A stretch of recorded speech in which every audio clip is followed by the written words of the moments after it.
Hey guys, Chris Amos here with Winding Road Magazine. This week I've been testing the 2016 Hyundai Veloster Turbo Rally Edition with the 6-speed manual. This car has some neat little extra goodies. You can probably just see from sitting in the interior that we've got some blue accented trim with this turbo badging on the seats. But also on the outside we've got some neat little things too, like 18-inch raised alloy wheels and the matte blue paint, which is pretty sharp looking.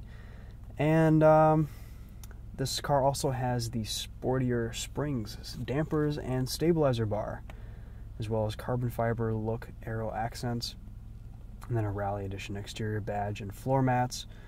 One interesting thing, this car does have a 6-speed manual with a B&M racing short shifter, and it feels pretty good. It's a little bit tighter than the normal shifter in the Veloster Turbo.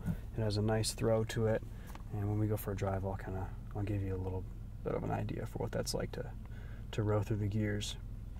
201 horsepower, 195 pound-feet of torque. Pretty decent power there for this car. Torque vectoring, and of course ABS, ESC, all that good stuff. I'll show you around the car here and we'll go for a drive.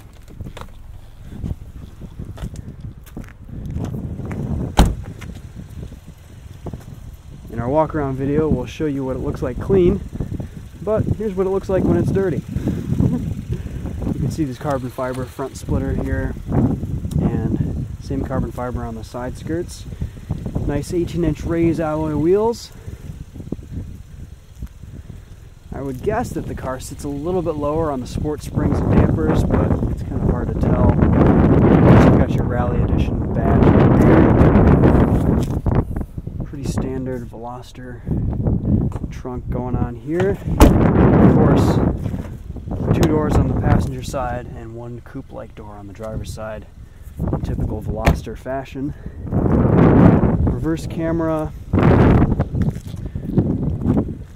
Pretty neat looking car. You don't get a whole lot of cars with matte paint these days. Alright.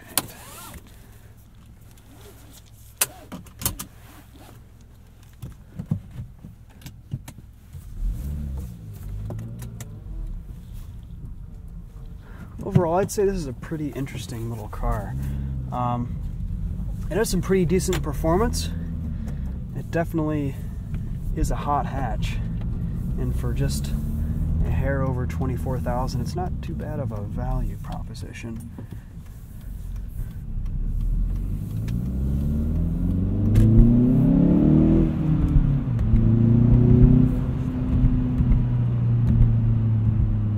It pulls pretty decently. I do like the transmission. The short shifter feels pretty good. Or I guess they call it a sport shifter, not a short shifter. But it has a nice resistance between gears. It's kind of between being notchy and having a little bit more of a rubbery feel to it. As you'll see here, pickup is pretty good too.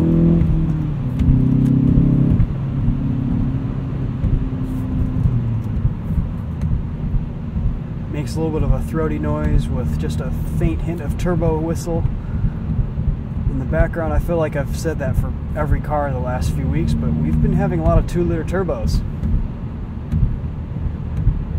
It's a little bit windy today, so wind noise is a little bit more than you would normally expect. Generally, this car is pretty quiet to drive in. There's not a whole lot of wind noise on the highway, and overall, it's relatively silent over bumps, and when you're cruising, it's nice. It's not that loud in here.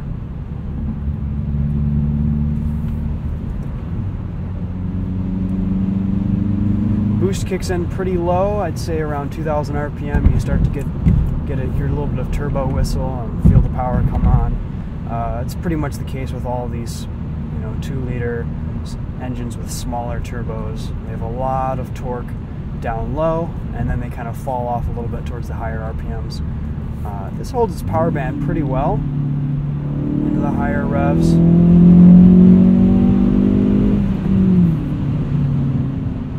But yeah, it pulls decently. 201 horsepower, 197 pound-feet of torque.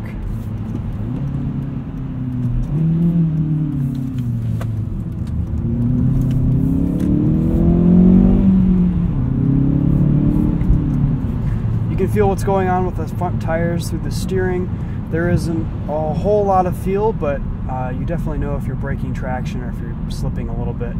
So you're definitely not going blind into corners. The car has, it doesn't rotate a whole lot, but it has neutral handling that's kind of skewed towards a little bit of safe understeer. The torque vectoring front-wheel drive seems to work pretty well.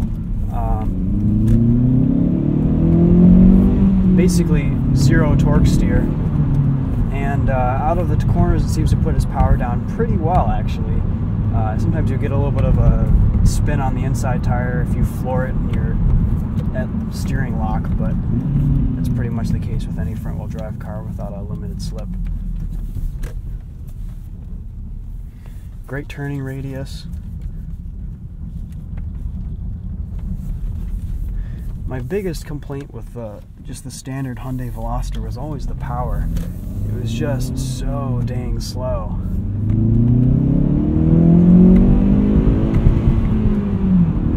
But this obviously fixes that problem. I would say if you're looking for a car that's just a little bit different, I kind of like to call this car endearingly ugly.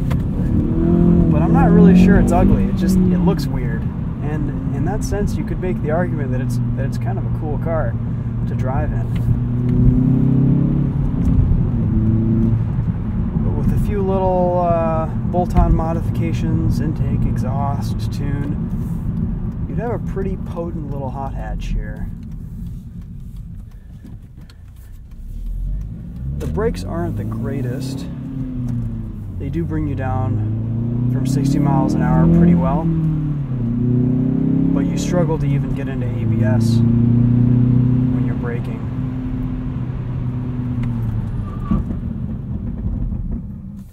There we go. A little bit of a squirm.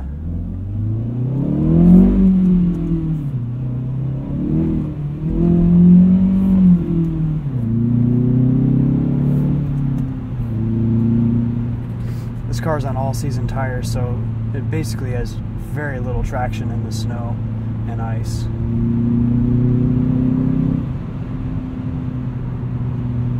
Let's do another 0 to 60 here.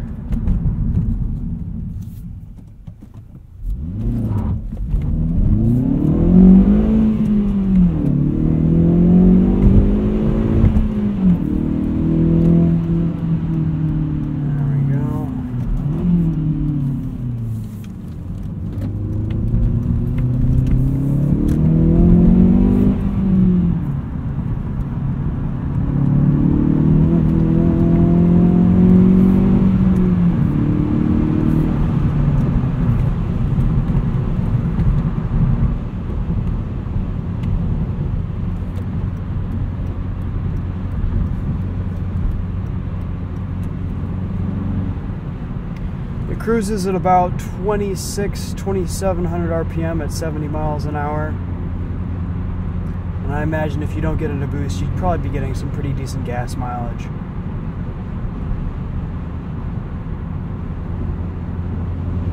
I believe this car is rated at 25 in the city, 33 on the highway. That seems to be about right.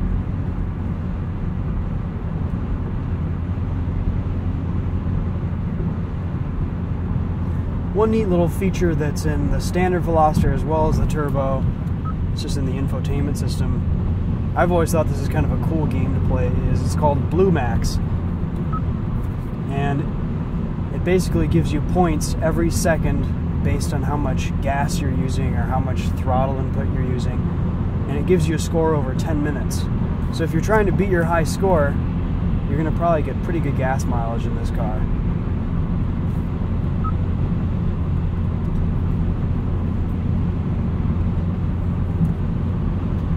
No navigation on this model.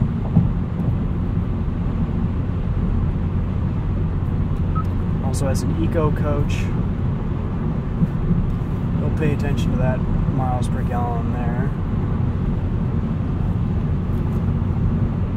Other than that, it's pretty basic in here. No heated seats, no sunroof. We've got a sunglass holder up here. No radar guided cruise control or lane assist. These are really nice and really comfortable seats, however. They hold you in pretty well, and they do have these ventilation holes in them, so I don't think you'd get too hot in the winter, or too hot in the summer, or too cold in the winter in them. I've been pretty comfortable in them all week in 30, 20 degree weather.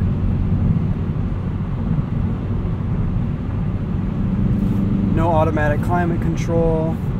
You've got your standard knobs.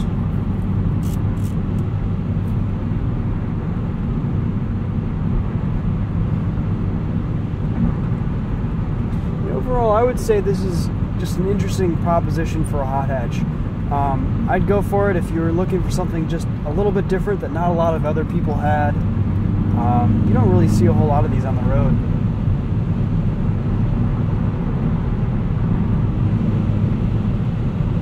And if you don't mind some of these blue accents and the matte, I actually like the matte blue paint. It looks pretty cool.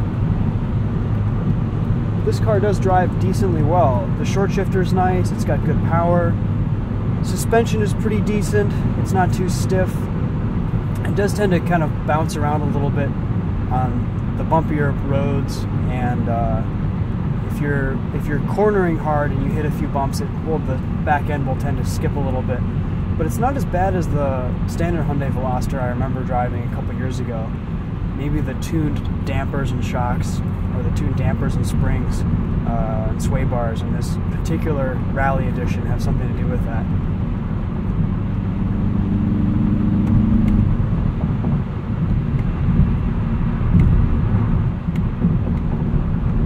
Let's see if we can get a clear exit here, and if so, we'll take it around a little bit higher speed corner.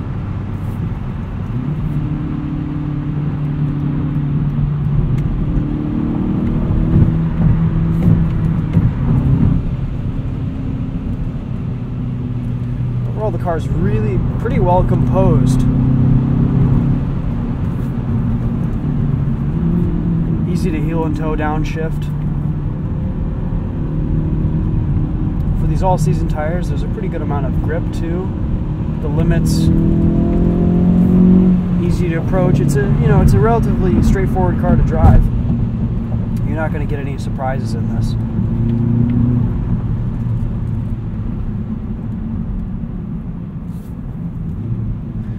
It's quiet. Even when you're at full throttle, this engine is pretty silent.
Put its power down pretty well under hard acceleration going around a turn. There's a little bit of slip on the inside wheel, but the torque vectoring does do its job.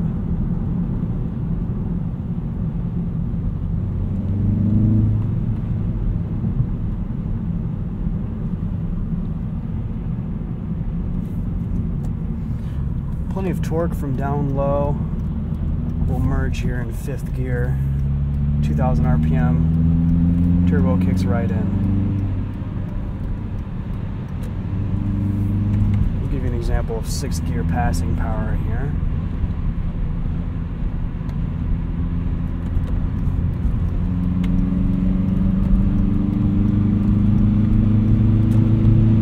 Plenty of passing power in 6th.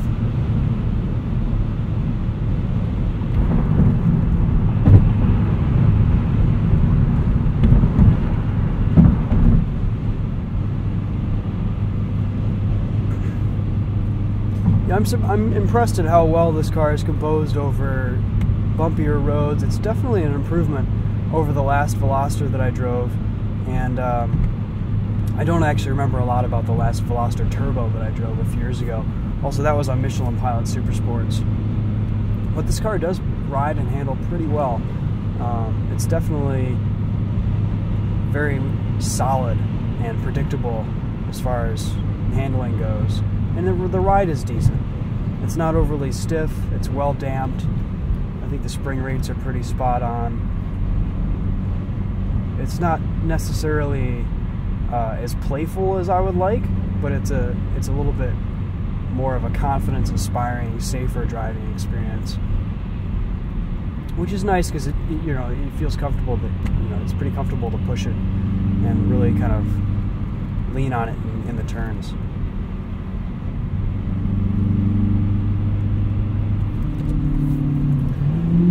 Alright guys, well that wraps up the POV review on the 2016 Hyundai Veloster Turbo Rally Edition 6-speed manual with blue accents and matte paint. We will see you guys next time. Thanks for subscribing. Thanks for watching. Tell all your friends. Alright, take it easy guys. Later.